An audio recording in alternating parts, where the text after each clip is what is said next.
student on a short summer course getting information from the college receptionist. First, you have some time to look at questions 1 to 5.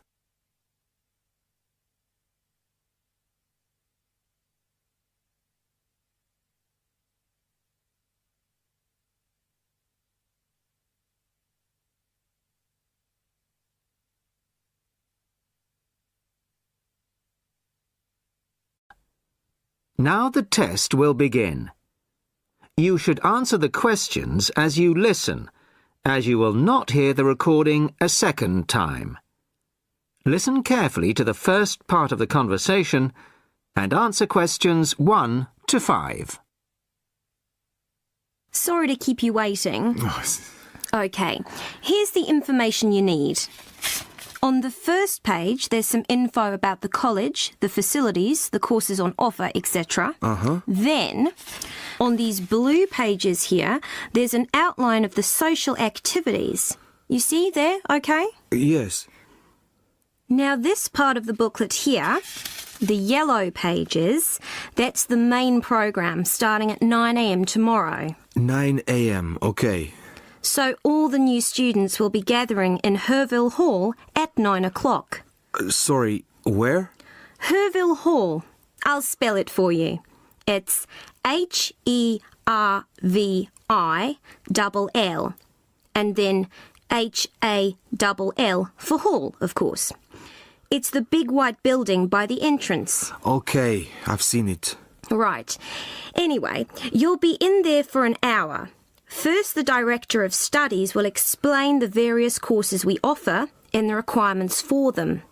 Then for the second half hour, the social organiser will tell you more about the social program and Saturday excursions. Is that all clear?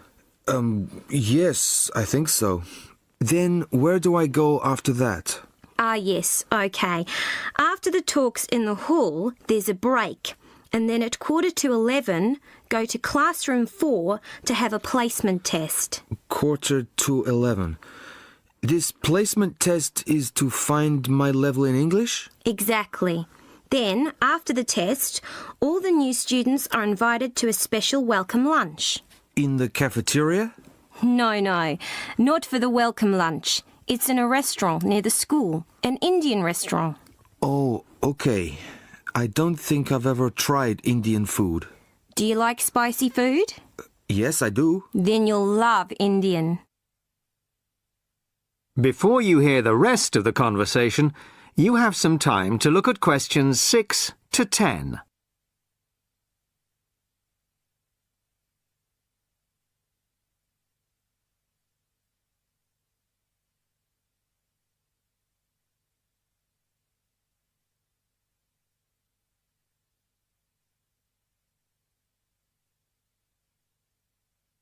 Now listen and answer questions 6 to 10. So, where's the Indian restaurant? Don't worry, it's really easy to find. Have you got that map I gave you? This one? Yes, that's it. See here, the main entrance to the school? Yes? Well, don't go out of there. There's a smaller entrance here, round the back. Oh, yes, I see. OK, so you go out of there, past the phone box, and then turn right into this road here, the one that goes along the side of the park. You'll see a supermarket on the left, and then it's just after that on the right. It's quite a big place. You can't miss it. OK. And one more thing. Is there a post office near here? Post office? Oh, yes, of course. Just the other side of the park. Go through the middle of the park, and it's there by the park entrance. Thanks a lot. You're welcome. Oh, there's a good cafe near here too. Very popular with the students. Just there. You go out of the main entrance into Varley Road, then turn left at the bank, and it's at the end of the street. They do amazing coffee. That's great. Thanks very much. No problem. Enjoy your course. Thanks again. Bye.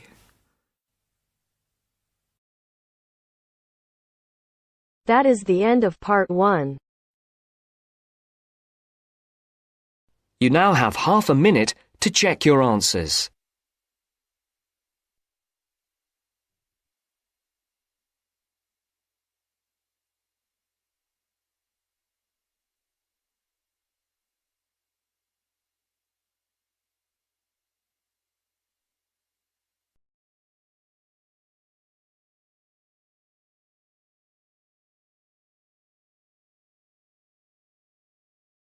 Turns to Part 2. Part 2. First, you have some time to look at questions 11 to 15.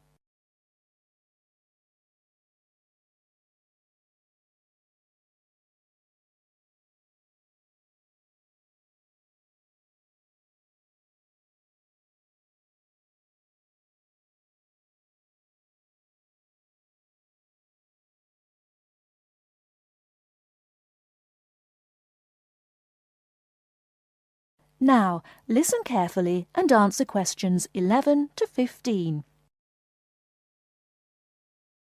The Airbus A380 is a revolution in aircraft technology. Today I have as my guest Mr. James Carr, who worked on the project. Mr. Carr, when did you start working on the Airbus A380?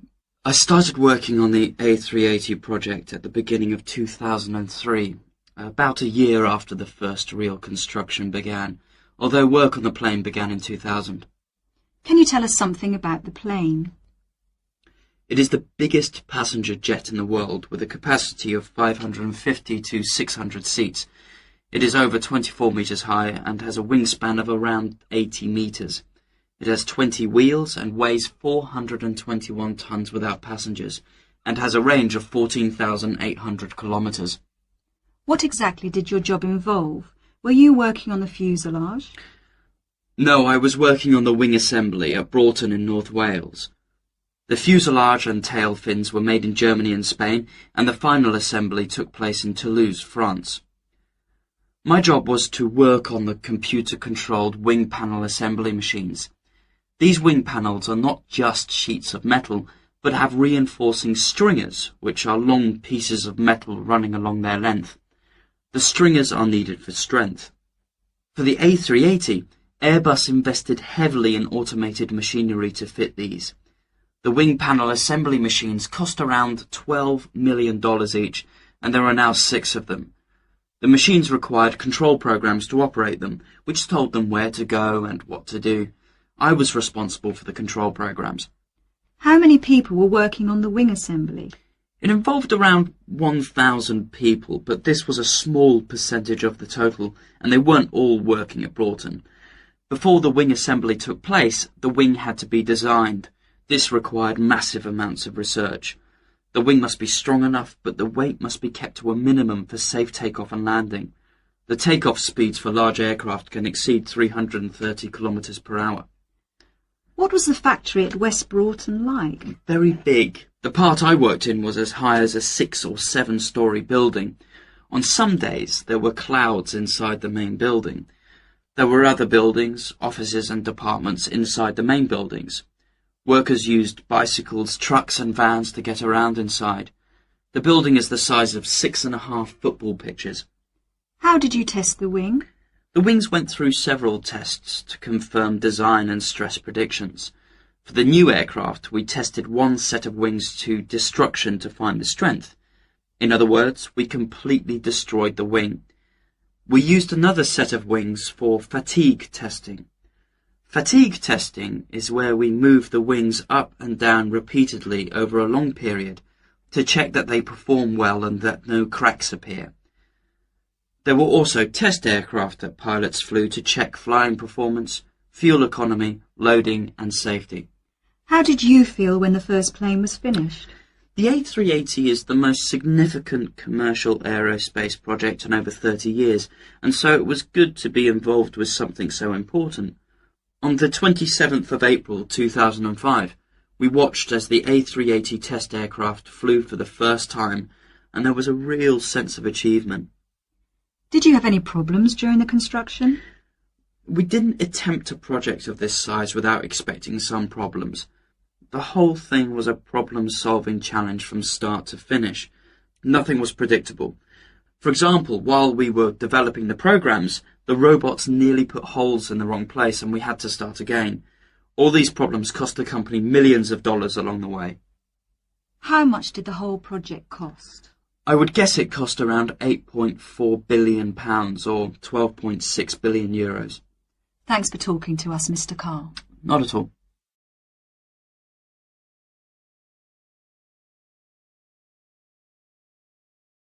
Before you hear the rest of the talk, you have some time to look at questions 16 to 20.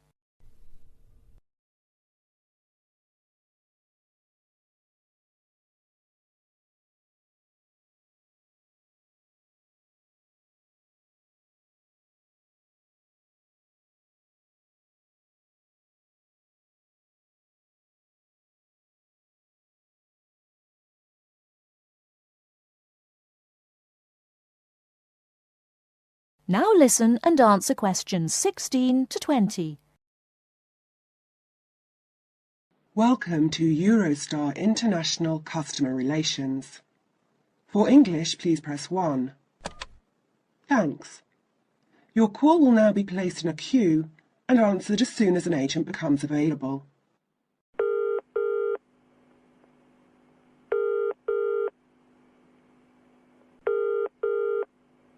Which journey would you like to make? London to Paris, return. And what is your date of travel, please?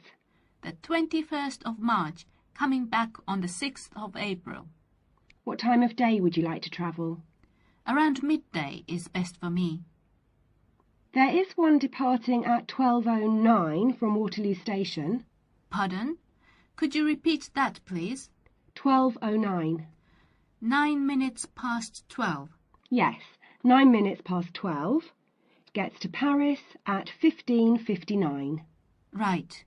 I need to check the times of the trains coming back as well on the 6th of April. The latest I can get back to Waterloo is 9:15 p.m. What's the last one I could catch to get back by 9:15? How about if you arrive at 21:53? Is that okay? I think that would be too late because the last bus is at 9:30. Could you give me the one before that, please? Yes, I'll give you that. 1919 from Paris, arrives London at 20:54. Sorry, what time was that from Paris? 1919. 19 minutes past 7. Sorry, I'm getting a bit mixed up. Could you run that by me again? Yes, of course. The train departs from Paris at 1919 and it arrives in London at 20:54. Got that. That will be fine. I'll need 2 tickets. Can we get a discount with our I6 student cards? Yes, of course. If you are under 26, you can get a discount making the price £59 for the round trip. I'm afraid I didn't quite catch that. Could you say it again? £59 for each return ticket, subject to availability. All right. Well, please could you book those now? Yes. How would you like to pay? I'll pay with my Visa card. Could you give me the name on the card and the number, please? The name is M. Kumada, Kumada. The number is 492989357321. Can I repeat that back to you? M. Kumada, 492989357321. That's correct. And what's the expiry date on the card? It's 0707. 0707. Thank you, that's fine. Would you like the tickets to be sent by post, or will you pick them up at the check-in at Waterloo? We'll pick them up at the check-in. Please remember to bring proof of your age with you when you travel. Just one more thing, please. I am from Japan, and my friend is Chinese. Do we need visas to travel in Europe? I'm afraid I don't know. You'll need to contact the embassies of the countries you're going to. All of them? Oh dear. Thank you for your call. Goodbye. Goodbye. That is the end of part 2. You now have half a minute to check your answers.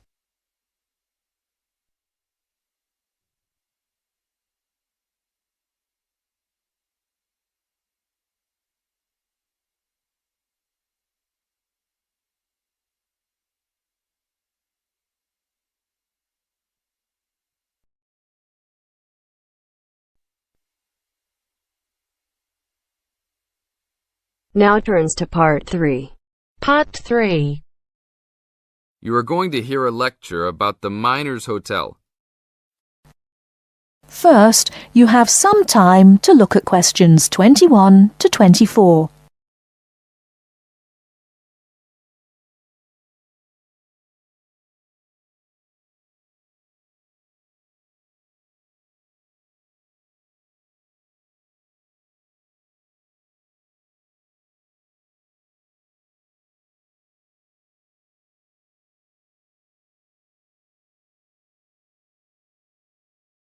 Now, listen carefully and answer questions 21 to 24. Good evening and welcome to the Miner Hotel. We are pleased to have you as our guest. I will give you a brief information session to tell you everything you need to know to make this a pleasant stay. The Miner Hotel was built in the 1850s, during the Gold Rush period, also nicknaming our state the Golden State. People from all over the country and even from other countries came to seek their fortune here in these hills, creating cities overnight. In this city, many Gold Rush hotels soon opened up. This particular hotel was built in 1851, but was destroyed during an earthquake. It was rebuilt in 1995 to recreate the feel of the Gold Rush, complete with articles and actual photographs from during the 1850s. Our hotel is divided into two buildings, one called the Gold Tower and the other is named the Fortune Tower. You will be staying in the Fortune Tower on the 25th floor, complete with great views of the city. Your room is the best room in the hotel, complete with private living room and hot tub. Here is your room card. On the card it will say FT, meaning Fortune Tower. On the bottom of the card it will say 2515. The 25 stands for the 25th floor, and the 15 stands for the 15th room on that particular floor. Before you hear the rest of the talk, you have some time to look at questions 25 to 30.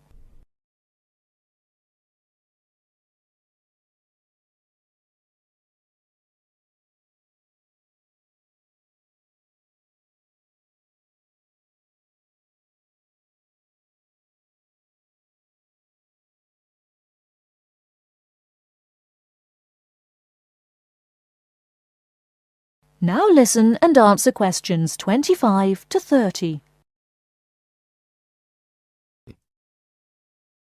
There are emergency exits in both towers of the hotel. They are located on the south side, opposite the elevators. Please use these in case of a fire or other emergency. We have some special events happening this week. Our Miners Diner is offering a special Miners Buffet dinner this Friday and Saturday for only $20 per person. This special includes all food, not including drinks and alcohol, and shows for the night.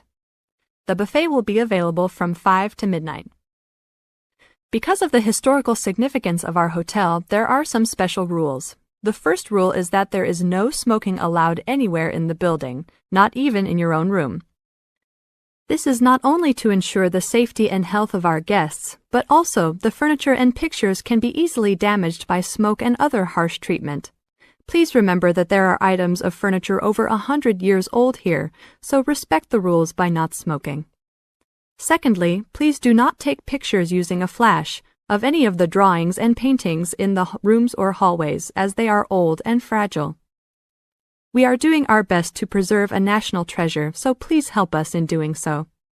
Lastly, you will only have one set of towels and bed sheets per 3 days. This is to conserve the water supply, as there are frequent droughts this high up in the hills. If there are any further questions, the staff of the hotel will be available to answer your questions. In the event that no one is able to answer your questions, I will also be available from 8 a.m. to 5 p.m. each day in the concierge. I hope you enjoy your stay here with us. Thank you very much. That is the end of part 3. You now have half a minute to check your answers.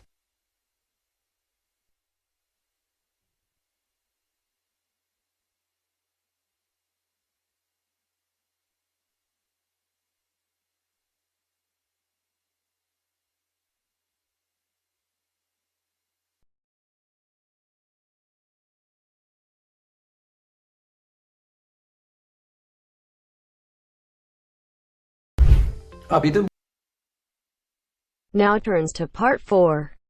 Part 4. For my project, I chose to look at a subject which has interested me for a long time. Why is it that some people are much happier than others? More upbeat and optimistic? First, you have some time to look at questions 31 to 40.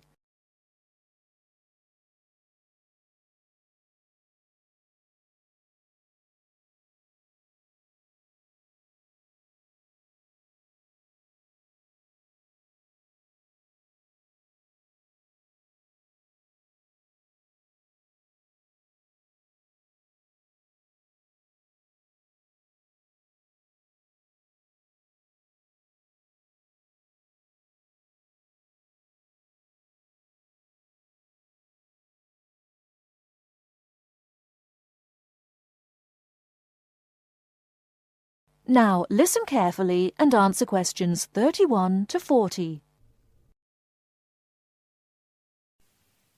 For my project, I chose to look at a subject which has interested me for a long time. Why is it that some people are much happier than others? More upbeat and optimistic? I should say that I regard myself as a very happy person, and so are most of my family, as far as I know. But that wasn't the reason why I chose this project.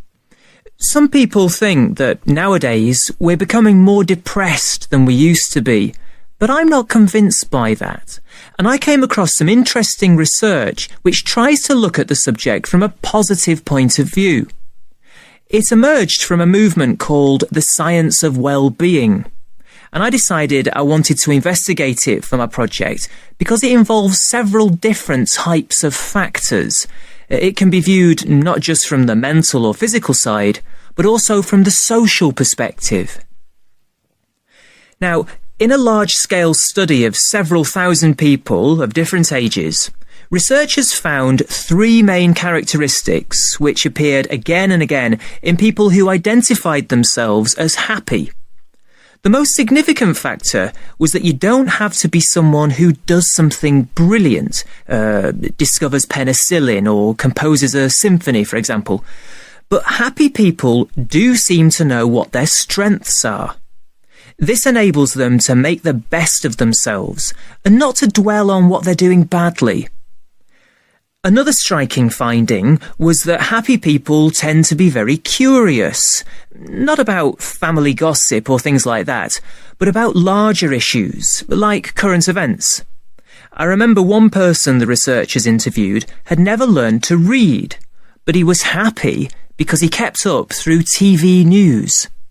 And then, and this surprised me, people don't have to have lots of friends to be happy. But they do have to be able to appreciate what they do have, the good fortune they've had, and how different their lives could have been if they hadn't been so fortunate. Turning now to what the research says should be avoided if people are going to stay happy. The 3 things that stand out are as follows. First of all, reflection time on your own is good, but not if people use that time regretting mistakes and blaming themselves for everything. Another point is that people shouldn't worry about getting angry sometimes. It's part of what makes us human, and it can be healthy. But they shouldn't always try to find fault with others. This leads to a great deal of negativity. And the final thing which should be avoided if a person is going to be happy is always trying to compete. Of course, it can be fun to try to beat another person in a game, but not if this becomes your only aim. It's much better to enjoy taking part in the game rather than being obsessive about winning it. Now, I've tried to do a lot of reading on the subject of well-being research, and I have to say it does have its critics. It's widely accepted that this positive approach does help us understand what happiness is and why some people are very unhappy. However, this has been dealt with many times before. The critics basically say that it's the old science under a new name, with only very small changes in approach. Well, that might be the case. It may bring us very little closer to finding out exactly how our brains work, but I think that sometimes even a very small change in perspective can bring real and long-lasting benefits. Above all, I feel that well-being research might help us to move away from simply prescribing drugs for depression. It helps us to explore alternative ways of dealing with unhappiness. I'd like to finish my short presentation by mentioning one of the people who was interviewed by the research team. Ada Clark is exactly 100 years old and still going strong, still giving piano recitals in her local town. She regards herself as a very happy person, and that this positive spirit has kept her healthy over her long life. But the reason I'm mentioning her now is because not one of the factors she says makes her happy is on the list I mentioned before.